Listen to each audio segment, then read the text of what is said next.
चलो, मुझे इतनी तसल्ली तो मिली कि इस बुढ़ापे में मेरे बेटे नहीं तो बेटी मुझे अपने साथ रखने को तैयार है, पर सोचो, उन अभिभावकों की क्या स्थिति होती होगी, जिनका दुख बांटने के लिए उनकी बेटियां नहीं होती। बुरा मत मानना, पर एक बात कहूँ, आज मैं तुम्हारा पिता हूँ और तुमसे मेरा खून का रिश्ता है, इसलिए तुम्हें आज मुझसे इतनी हमदर्दी हो रही है कि तुम मेरे लिए सब कष्ट उठाने को तैयार हो, पर क्या कभी तुमने इतने दिल से अपने ससुर जी के बारे में भी सोचने की कोशिश की है? पिछले कुछ समय से अजय के मन में अपनी मम्मी को लेकर नाराजगी बढ़ती जा रही थी। बात यह नहीं थी कि मम्मी उसे डांटती थी या उसका ख्याल नहीं रखती थीं। उसे स्वयं को लेकर मम्मी से कोई शिकायत नहीं थी। मम्मी से उसकी नाराजगी की वजह तो यह थी कि मम्मी का व्यवहार उसके दादाजी के प्रति बहुत खराब था। अक्सर मम्मी दादाजी को बिना बात अपमानित ही नहीं करती थीं, बल्कि अकेले में पापा के सामने भी दादाजी का झूठा नाम लेकर उनकी बुराई करती रहती थीं। उस दिन तो मम्मी ने हद ही कर दी थी। जब नानाजी के सामने उन्होंने दादाजी का अपमान किया तो दादाजी को अच्छा नहीं लगा और वे चुपचाप बिना नाश्ता किए टेबल से उठ गए। दादाजी का नाराज होना भी गलत नहीं था। बात तो बस इतनी सी थी कि दादाजी ने केवल मम्मी को इतना कहा कि पूजा, लगता है आज तुमने भूल से उपमा में नमक 2 बार डाल दिया। दादाजी का इतना बोलना भर था कि मम्मी गुस्से में उबल पड़ी। बाऊजी, अब बुढ़ापे में आपका यही काम रह गया है कि आप सारे समय मेरे काम में गलतियां ढूंढें। यह तो नहीं कि जो कुछ मिला खा लिया। मम्मी इस तरह चिल्लाने से दादाजी ही नहीं, बल्कि टेबल पर बैठे सभी लोग चौंक गए थे। मम्मी की बात पर अजय को बहुत ही गुस्सा आया। उसका मन किया कि वह भी दादाजी के साथ टेबल से उठ जाए, पर मम्मी की बड़ी बड़ी लाल आंखें देखकर उसकी हिम्मत नहीं हुई। उसने पापा की ओर देखा। वे चुपचाप नाश्ता करते रहे। उसे पापा पर भी बहुत क्रोध आया। वे मम्मी के इस तरह के व्यवहार करने पर उन्हें डांटते क्यों नहीं? उनसे इतना डरते क्यों हैं?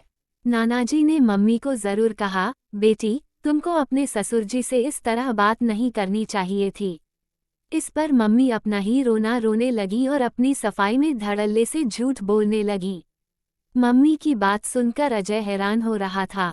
मम्मी उसे तो कहती हैं कि कभी झूठ नहीं बोलना चाहिए, पर खुद कितना झूठ बोल रही थीं। वे दादाजी का कौन सा ध्यान रखती हैं? उन्हें अपनी शॉपिंग, किटी पार्टीज और फ़ोन से फुर्सत मिले तो वे दादाजी का कोई काम करें। अजय को समझ में नहीं आता कि उसकी मम्मी दादाजी से बेवजह इतनी नाराज़ क्यों रहती हैं। एक दिन उसने दादाजी से पूछा भी कि जब मम्मी उनका अपमान करती हैं तो वे उनके साथ क्यों रहते हैं, वापस गांव क्यों नहीं लौट जाते? तो दादाजी ने उसको बताया कि उन्होंने अपनी सारी जमा पूंजी अपने दोनों बेटों की पढ़ाई लिखाई, उनकी शादी में लगा दी। जो थोड़ी बहुत रकम बची थी, वह दादी जी की बीमारी में लग गई। अब उनके पास कुछ नहीं बचा है कि वे अलग रहकर अपना गुजारा कर सकें। बस गांव में उनका एक छोटा सा घर है, जिसको वे अपने जीते जी नहीं बेचना चाहते। मम्मी पापा रोज उन पर दबाव डालते हैं कि वे अपना गांव का घर बेच दें, जिससे जो रुपये आएं, उससे वे लोग शहर में अपना बड़ा घर खरीद लें। दादाजी इसके लिए तैयार नहीं हैं, इसलिए मम्मी पापा उनसे नाराज रहते हैं। अजय को ये सब अच्छा नहीं लगा। यही सब सोचते सोचते अजय की आंख लग गई। वह गहरी नींद में सो रहा था कि उसके दोस्त राहुल ने उसे झिझोड़ते हुए उठा दिया। अरे अजय, इस समय दिन में कैसे सो रहे हो? चलो मेरे घर चलो, मेरे दादाजी ने मेरे लिए एक सुंदर सी गिफ्ट लेकर आए हैं। राहुल के उठाने पर अजय तैयार होकर उसके साथ उसके घर चल दिया। राहुल उसके पड़ोस में ही रहता था और दोनों एक ही स्कूल और एक ही क्लास में पढ़ते थे। राहुल ने उसे अपनी साइकिल दिखाई और अपने दादाजी से मिलाने घर के अंदर ले गया। अजय ने देखा, राहुल की मम्मी के साथ खाने की टेबल पर एक बुजुर्ग बैठे थे। अजय भी उन लोगों के साथ खाना खाने बैठ गया। अजय देख रहा था कि राहुल की मम्मी बहुत प्यार से उसके दादाजी को एक एक चीज़ के लिए पूछ रही थी। अक्षत को अनायास ही अपनी मम्मी याद आ गई। वे तो कभी भी उसके दादाजी को इतने प्यार से नहीं खिलाती। वह जो भी चीज़ बनाती हैं, सबसे पहले पापा को परोसती हैं, फिर उसे तथा सबसे अंत में दादाजी की प्लेट में बहुत बेमन से डालती हैं। अजय, के नानाजी कई दिनों से अजय की मनोदशा पर ध्यान कर रहे थे। उन्होंने अजय से पूछा, अजय बेटा, मैं 3-4 दिनों से तुमको देख रहा हूँ। तुम्हारे हाथ में पढ़ाई की किताब होते हुए भी तुम्हारा ध्यान कहीं और रहता है। क्या बात है, तुम इतने परेशान क्यों हो? अजय पहले तो कुछ देर तक चुप रहा, पर उनके बार बार पूछने पर बोला, नानाजी, मम्मी सारे समय दादाजी का इतना अपमान क्यों करती हैं? मैंने आज राहुल के मम्मी पापा को देखा, वे तो उसके दादाजी की इतनी इज्जत करते हैं। फिर मेरी मम्मी ऐसी क्यों हैं?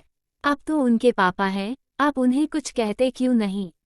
नानाजी ने अजय के कंधे पर हाथ रखते हुए कहा, ओह, लगता है तुम्हें अपने दादाजी से बहुत प्यार है। सच कहूँ बेटा, तुम्हारी मम्मी का बर्ताव मुझे भी पसंद नहीं, पर उसको समझाना इतना आसान नहीं है। पर तुम घबराओ नहीं, मैं अपने से उसको सबक सिखाऊंगा। नानाजी की बात सुनकर उसे काफी तसल्ली मिल गई थी। नानाजी 10 दिनों का प्रोग्राम बनाकर आए थे, पर 5-7 दिनों बाद ही उन्होंने वापस जाने का मन बना लिया। दामाद बेटी तथा अजय ने उन्हें रोकने की बहुत कोशिश की, पर उन्होंने जरूरी काम का बहाना बनाकर उनकी बात अनसुनी कर दी। जाते जाते वे अपनी बेटी और अजय को दिवाली की छुट्टियों में पूना आने का नेता दे गए थे। हालांकि अजय के मम्मी पापा का दिवाली की छुट्टियों में कश्मीर जाने का प्रोग्राम बना रहे थे, पर नानाजी के बहुत आग्रह करने पर उसकी मम्मी ने कुछ दिनों के लिए पूना जाने का प्रोग्राम बना लिया। अजय को लेकर पूजा जब अपने पीहर गई तो उसे अपने घर का माहौल काफी बदला हुआ लगा। एक तो अपनी मां की मृत्यु के बाद वह पहली बार पीहर गई थी, इसलिए भी उनकी अनुपस्थिति में घर उसे बहुत सूना लग रहा था। फिर बाऊजी भी बहुत उदास और सुस्त लग रहे थे। पूजा सोचने लगी, 2 महीने पहले जब बाऊजी उससे मिलकर गए थे, तब तो इतने बुझे बुझे से नहीं थे। उसने बाऊजी से पूछा भी तो उन्होंने यह कहकर टाल दिया कि रिटायरमेंट के बाद अकेले बैठे समय काटना उनके लिए बहुत दुश्वार हो जाता है। बेटे बहुएं सब अपने अपने कामों में व्यस्त रहते हैं। दोनों भाइयों ने अपने दोनों बड़े बच्चों को हॉस्टल भेज दिया था। घर में दोनों के 2 छोटे बच्चे रह गए थे। वे भी दिन भर अपने स्कूल, ट्यूशन में व्यस्त रहते हैं। शाम को खेलने चले जाते हैं। रात को भी उनके पास केवल टीवी पर अपनी पसंद का कार्टून चैनल देखने आते हैं। उस समय भी अगर वे अपनी पसंद का कोई कार्यक्रम देखते होते हैं और उन्हें रिमोट पकड़ाने में 2-4 मिनट की ही देर हो जाती है तो चिल्ला चिल्लाकर अपनी मम्मियों को बुला लेते हैं, बाऊजी आप बच्चों को प्यार नहीं कर सकते तो कम से कम उन्हें रुलाया तो मत कीजिए। आप तो दिन भर टीवी देखते ही हैं, जब बच्चों का देखने का समय होता है तो भी आप बीच में उनको डिस्टर्ब करते हैं। पूजा ने देखा, इस बार उसके भाइयों के रवैये में भी बहुत परिवर्तन हो गया था। रिटायरमेंट के पूर्व वे बाऊजी का जितना मान सम्मान करते थे, वह सब तो समाप्त ही हो चला था। अब तो वे बात बात में बाऊजी की अपमान करने में भी नहीं चूकते थे। उस दिन भी खाने की मेज पर जब सब बैठे थे तो बाऊजी की तबीयत ठीक नहीं होने के कारण खाना खाते समय निवाला उनके मुंह में न जाकर उनके कपड़ों पर गिर गया। तो बड़े भैया का कितना मूड खराब हो गया था। वे झल्लाते हुए तुरंत बोल उठे, सुरभि, बाऊजी को तुम अलग मेज पर बैठाकर खाना क्यों नहीं खिलाती? बार बार उनके मुंह से खाना गिरता रहता है। भोजन करने का मूड खराब हो जाता है। बस दूसरे ही दिन से बाऊजी को परिवार के सारे सदस्यों के साथ बैठने का जो एक मौका मिलता था वह भी बंद हो गया था। बाऊजी अपने ही कमरे में कैद से हो गए थे। बाऊजी पर हो रहे अन्यायों को देखते हुए भी पूजा कुछ नहीं कर पा रही थी। उस दिन तो उन लोगों ने हद ही कर दी, जब उसके जाने के 2 दिन पूर्व उसके दोनों भाई भाभियों ने उसे अलग कमरे में बुलाकर बाऊजी की शिकायतों का एक लंबा चौड़ा पुलिंदा उसके सम्मुख खोल दिया था। बड़े भैया कह रहे थे कि बाऊजी अपनी 2 लाख की एफ.डी. को तुड़वाकर उससे प्राप्त होने वाली धनराशि उन लोगों में क्यों नहीं बांट देते। इस उम्र में भी उनकी स्वार्थपरता को वे जी भरकर कोस रहे थे। उन्होंने जब उसे बताया कि वे बाऊजी को ओल्ड पीपल होम, वृद्धाश्रम में रखने का मन बना रहे हैं तो उनकी बात सुनते ही वह क्रोध और आवेश से तिलमिला उठी। तो नौबत यहाँ तक पहुँच गई कि अपने 2 बेटों और बेटी होने के बाद भी बाऊजी को इस उम्र में वृद्धाश्रम की शरण लेना पड़ेगा। अजय पास ही बैठा था। जब उसने अपने मामा और मम्मी के बीच बहस होते देखी तो उनकी बातें सुन वह बहुत भोलेपन से पूछ बैठा, मम्मी, यह उल्ट पिपुल होम क्या होता है? अब क्या नानाजी वहीं रहेंगे? क्या मैं भी उनके साथ जा सकता हूँ? पूजा ने उसे डांटते हुए कहा, जब बड़े बात करते हों तो छोटों को बीच में नहीं बोलना चाहिए। तुम जाओ, बाहर जाकर खेलो। अजय के जाने के बाद उसने अपने भाइयों और भाभियों को संबोधित करते हुए कहा, जब से मैं यहाँ आई हूँ, बाऊजी के प्रति आप लोगों के व्यवहार को देखकर बहुत दुखी और हैरान हूँ। बाऊजी के 3 बच्चों के होते हुए भी उन्हें अपने बुढ़ापे में वृद्धाश्रम की शरण लेनी पड़े, इससे अधिक शर्म की बात और क्या होगी। आप चिंता न करें, मैं बाऊजी को अपने साथ ले जाऊंगी। पर हाँ, एक बात जरूर कहूंगी कि वाह भैया, जिन माता पिता ने इतने कष्टों से हमें पाल पोस कर बड़ा किया, उनको अपने जीवन की संध्या बेला में क्या हम इस तरह जलील और अपमानित करें। मैं परसों जा रही हूँ, बाऊजी का टिकट हम लोगों के साथ ही बनवा दे, मैं उन्हें अपने साथ ले जाऊंगी। कहती हुई वह गुस्से से बाहर निकल गई थी। रात को खाना खाने के बाद उसने जब अकेले में इस विषय पर बाऊजी से चर्चा की तो कुछ देर गंभीर रहकर सोचने के बाद वे बोले, बेटी, तुमने अभी जो कुछ भी मुझे बताया वह मेरे लिए कोई नई बात नहीं है। आज तो सभी जगह हम वृद्धों की ऐसी ही स्थिति है। ऐसे बिरले ही मिलेंगे जिन्हें इस अवस्था में अपने बच्चों से अपेक्षित मान सम्मान मिलता है। आज के युग में यह हमारी नियति ही बन गई है कि हम अपनी शारीरिक वेदनाओं को भोगने के साथ साथ अपनी मानसिक परेशानियों को भी मूक भाव से झेलते रहें। कुछ देर रुकने के बाद वे फिर से बोले, तुमने तो इन लोगों द्वारा मुझे वृद्धाश्रम भेजने की बात शायद यह सोचकर मुझसे छिपाई कि मुझे इस बात से गहरा सदमा लगेगा।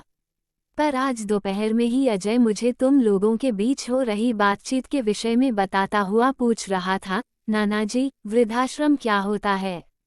मामा मामी आपको वहां भेजने की बात कर रहे थे तो मम्मी उनसे झगड़ा क्यों कर रही थी? मैंने पहले तो उसके प्रश्न को टालना चाहा, पर जब वह बार बार मुझसे पूछता रहा तो मुझे समझाना पड़ा कि जब बच्चों के दिलों और घरों में बड़ों के लिए जगह कम पड़ने लगती है तो उन्हें अपने प्यारा को वृद्धाश्रम भेजना पड़ता है। जानती हो, मेरी बात सुनकर उसने मुझसे क्या कहा? वह बोला, तब तो नानाजी आप अपने साथ मेरे दादाजी को भी क्यों नहीं ले जाते? मेरी मम्मी भी सारे समय पापा से कहती रहती हैं कि जब से दादाजी आए हैं उनकी प्राइवेसी खत्म हो गई है और घर छोटा पड़ने लगा है। दादाजी का भी घर में मन नहीं लगता। आप दोनों साथ रहेंगे तो टाइम पास हो जाएगा।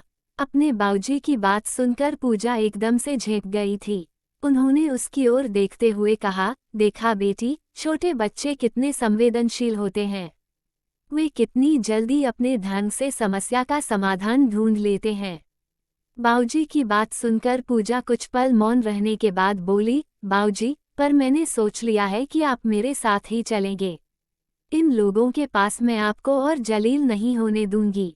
इन लोगों के पास भले ही आपके लिए जगह नहीं है, पर मेरे घर में आप आराम से रह सकते हैं। अजय के साथ उसका रूम शेयर कर सकते हैं। हाँ, एक बात और है कि आप इन लोगों की बातों में आकर अपनी एफ.डी. बिल्कुल नहीं तुड़वाइएगा। ये लोग आपसे आपके बुढ़ापे का एकमात्र सुरक्षा कवच भी छीन लेना चाहते हैं। अपनी बेटी की बात सुनकर उनके चेहरे पर हल्की सी मुस्कान दौड़ आई। पूजा के कंधे पर हाथ रखते हुए बाऊजी बोले, चलो, मुझे इतनी तसल्ली तो मिली कि इस बुढ़ापे में मेरे बेटे नहीं तो बेटी मुझे अपने साथ रखने को तैयार है।